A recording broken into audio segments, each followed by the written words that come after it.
आज हमारा research subject में टॉपिक है variables. Variables means anything that can be measured in research study. मतलब वेरिएबल्स कुछ भी वो चीज है जिसे हम रिसर्च स्टडी में मेजर कर सकते हैं, नाप सकते हैं। जैसे कि स्मोकिंग कॉजेस लंग कैंसर, मतलब स्मोकिंग करने से, सिगरेट पीने से लंग कैंसर होता है। तो इसमें वेरिएबल्स क्या है? स्मोकिंग और लंग कैंसर। यहाँ हम स्मोकिंग और लंग कैंसर को मेजर करेंगे कि कितना सिगरेट पीने से लंग कैंसर जल्दी होता है। अगर कोई व्यक्ति एक दिन में 20 से अधिक सिगरेट पीता है तो उसको लंग कैंसर जल्दी हो सकता है। मतलब यहाँ पे हम स्मोकिंग को नाप रहे हैं कि स्मोकिंग कितना करने से कितना जल्दी कैंसर हो सकता है। यह मैंने वेरिएबल्स का मीनिंग सिंपल में बताया।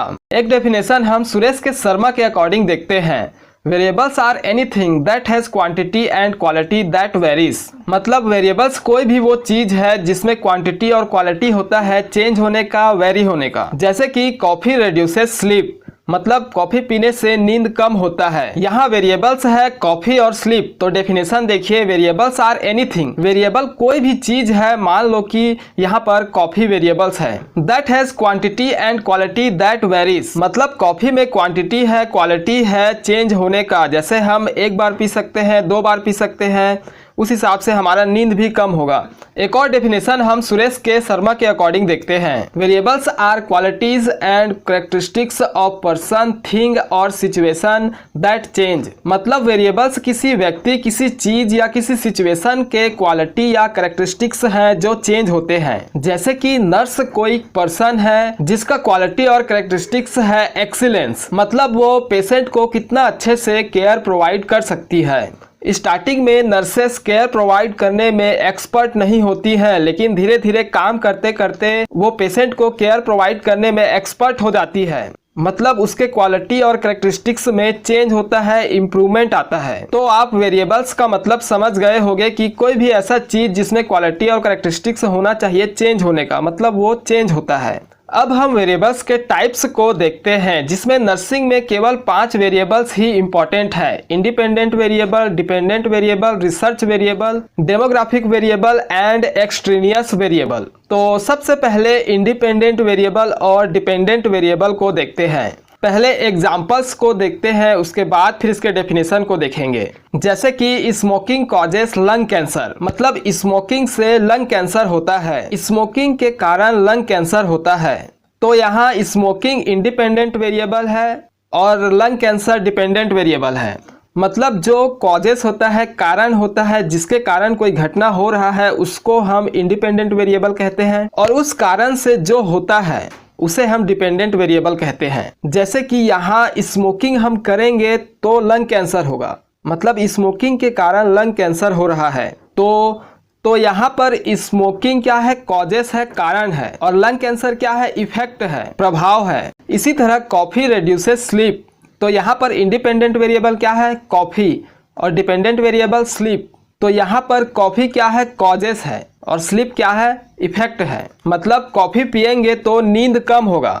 हम इंडिपेंडेंट वेरिएबल को चेंज कर सकते हैं। दोनों एग्जांपल में आप देखिए, कॉफी और स्मोकिंग का लेवल को हम बढ़ा सकते हैं और घटा सकते हैं। मतलब इंडिपेंडेंट वेरिएबल में हम चेंज कर रहे हैं तो डिपेंडेंट वेरिएबल में भी चेंजेस हो रहा है। जैसे कि अगर कोई व्यक्ति एक दिन में 20 सिगरेट पी रहा है तो उसे लंग कैंसर जल्दी होगा। इसी तरह अगर कॉफी कोई व्यक्ति मान लो 1 बार पीता है तो 1 घंटा नींद कम होता है, तो 2 बार पिएगा तो 2 घंटा नींद कम होगा। तो हम इंडिपेंडेंट वेरिएबल में यहाँ पे चेंजेस कर रहे हैं, लेकिन जो इफेक्ट पड़ रहा है उसको हम डिपेंडेंट वेरिएबल पे ऑब्जर्व कर रहे हैं। चेंजेस हम स्मोकिंग और कॉफी के लेवल में कर रहे हैं, और उसका चेंज हम डिपेंडेंट वेरिएबल लंग कैंसर और नींद पे हो रहा है।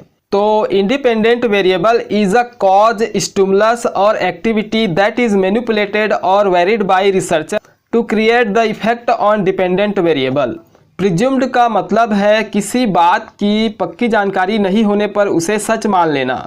तो इंडिपेंडेंट वेरिएबल प्रिज्यूम्ड कॉज है, मतलब हम पहले से मान लिए हैं कि ये कारण है, स्टिमुलस है, एक्टिविटी है, दैट इज मैनिपुलेटेड और वेरिड बाय रिसर्चर, जिसे रिसर्चर चेंज करता है, मैनिपुलेट करता है।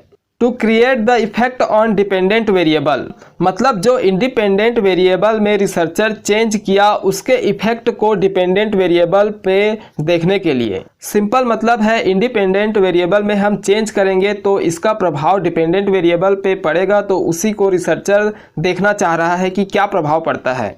इसी तरह डिपेंडेंट वेरिएबल का मतलब क्या होगा, it is presumed effect outcome और response due to effect of independent variable which researcher want to predict और एक्सप्लेन। मतलब डिपेंडेंट वेरिएबल क्या है, हम पहले से प्रिज्यूम्ड कर लिए हैं कि ये इसमें ये इफेक्ट होगा, ये इसका आउटकम होगा, रिजल्ट होगा, ये इसका रिस्पॉन्स आएगा।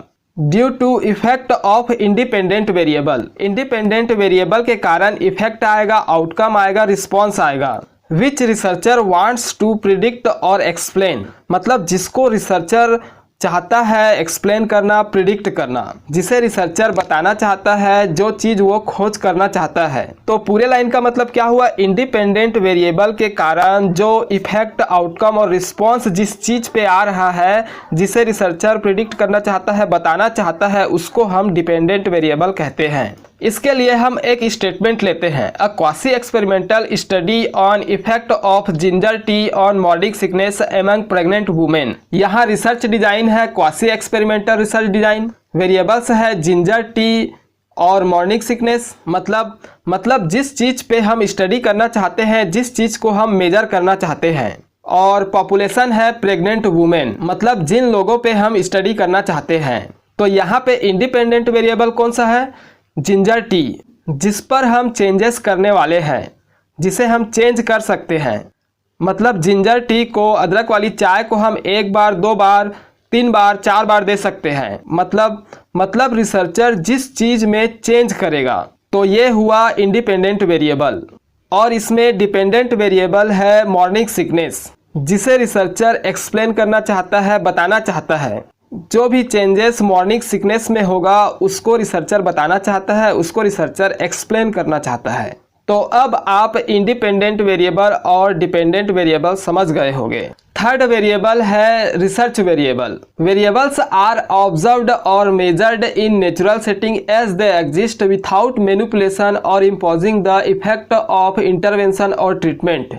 Here no independent variable is manipulated and no cause and effect relationship is examined। मतलब उस वेरिएबल को रिसर्च वेरिएबल कहते हैं जिसे में हम कोई भी चेंजेस नहीं करते, कोई भी मैनिपुलेशन नहीं करते हैं, वो जैसा हो रहा है वैसे ही हम उसको ऑब्जर्व करते हैं, मेजर करते हैं। इंडिपेंडेंट वेरिएबल का मतलब हम ट्रीटमेंट भी कह सकते हैं। सिंपल में इसका मतलब समझिए, ये ऐसा वेरिएबल है जिसको हम जैसा हो रहा है वैसे ही ऑब्जर्व करते हैं, वैसे ही मेजर करते हैं। उसके ट्रीटमेंट में भी कोई चेंजेस नहीं करते हैं, उसके इंडिपेंडेंट वेरिएबल में कोई भी मैनिपुलेशन या चेंजेस नहीं करते हैं, जैसा हो रहा है वैसे ही उसको ऑब्जर्व करते हैं और मेजर करते हैं। और कोई भी कॉज एंड इफेक्ट रिलेशनशिप को हम एग्जामिन नहीं करते। जैसे कि इसके लिए हम एक स्टेटमेंट देखते हैं, a exploratory study on factor contributing to sleep disturbance among patient admitted in selected intensive care units of AIIMS New Delhi.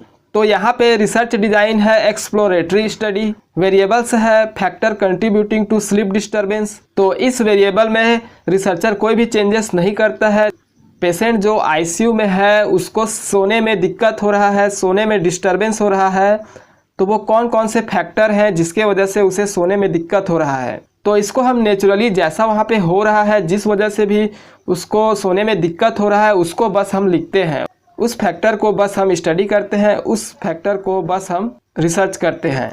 Fourth variables है demographic variable. In most research study researcher make the attempt to study the sample characteristics and present them in research finding. मतलब researcher यहाँ sample के characteristics को, जिन लोगों पे वो study कर रहे हैं उनके कैरेक्टरिस्टिक्स को, उसके कैरेक्टरिस्टिक्स को वो स्टडी करने की कोशिश करते हैं और इसको अपने रिसर्च फाइंडिंग में, और इसे अपने रिसर्च फाइंडिंग में प्रेजेंट करते हैं, लिखते हैं। डेमोग्राफिक का मतलब तो आपको पता ही है, age, gender, educational status, religion, social classes, marital status, habitat, occupation, income, medical diagnosis etcetera. तो ये वो वेरिएबल्स हैं जो डेमोग्राफिक से रिलेटेड है। जैसे कि एज एक डेमोग्राफिक वेरिएबल है, तो कितने एज के लोगों ने, कितने उम्र के लोगों ने हमारे स्टडी में भाग लिया। जेंडर में कितने फीमेल हमारे स्टडी में थे, कितने मेल हमारे स्टडी में थे। एजुकेशनल स्टेटस मतलब कितने लोग जो है ग्रेजुएट थे, कितने लोग जो है 12th पास थे, कितने लोग जो है 10th पास थे हमारे स्टडी में। इसी तरह हमारे स्टडी में कौन से धर्म के लोग थे,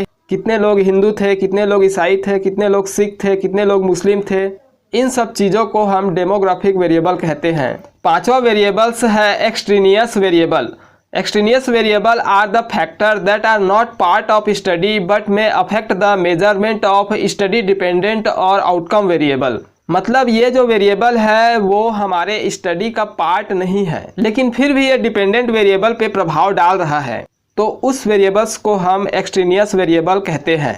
जैसे कि a study is conducted to assess the effect of two different pin site care protocol on prevention of pin site infection among patient with external skeletal fixation.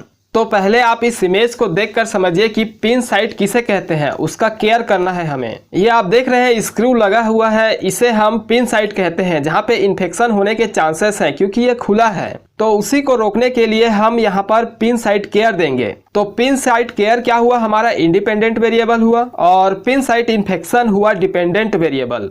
तो यहाँ पे आप देखिए कि अगर हम पिन साइट केयर देते हैं तो पिन साइट इन्फेक्शन होने के चांस उतना ही कम हो जाता है। तो आपको यहाँ पर इंडिपेंडेंट वेरिएबल और डिपेंडेंट वेरिएबल समझ में आया होगा, लेकिन हमें एक्सट्रेनियस वेरिएबल क्या होता है उसे समझना है। तो देखिए, अगर हम इसी तरह के पेशेंट 10 पेशेंट लेते हैं जिसको हम पिन साइट केयर देने वाले हैं, मतलब इन्फेक्शन से बचाने के लिए हम उन्हें ट्रीटमेंट देंगे, पिन साइट केयर देंगे। लेकिन अगर किसी व्यक्ति को पहले से ही कोई और बीमारी है, जैसे कि उसका ब्लड कम है, किसी एक व्यक्ति का ब्लड कम है, तो उस केस में तो हमारे जो रिसर्च का रिजल्ट आएगा उसमें प्रभाव पड़ेगा। जबकि हम तो नॉर्मल लोगों पे स्टडी करना चाहते हैं, जबकि उसको तो पहले से ही कोई बीमारी है, खून की कमी है, ब्लड कम है। तो ये जो किसी व्यक्ति में खून की कमी है, ब्लड कम है, ये है एक्सट्रेनियस वेरिएबल। मतलब लो ब्लड लेवल, लो हीमोग्लोबिन लेवल हमारे स्टडी का पार्ट नहीं है, लेकिन फिर भी ये हमारे रिसर्च रिजल्ट को डिपेंडेंट वेरिएबल पे जो प्रभाव आने वाले हैं उसको वो चेंज कर देगा। तो ये जो हीमोग्लोबिन कम है, ब्लड कम है, इसे हम क्या बोलेंगे, एक्सट्रेनियस वेरिएबल। जो हमारे स्टडी का डायरेक्ट पार्ट तो नहीं है, लेकिन हमारे रिसर्च का जो डिपेंडेंट वेरिएबल है उस पर ये इफेक्ट डाल रहा है, अपना प्रभाव डाल रहा है। तो इसको कंट्रोल करने के लिए हम क्या करेंगे, एक्सक्लूड कर देंगे, बाहर कर देंगे उस पेशेंट को जिसको खून की कमी है, जिसको ब्लड की कमी है। तो आपको एक्सट्रेनियस वेरिएबल्स का भी मतलब समझ में आ गया होगा। तो आपको वेरिएबल्स और इसके टाइप्स समझ में आ गए होंगे। अगर फिर भी आपको कोई कन्फ्यूजन हो तो प्लीज़ कमेंट करें। Thank you.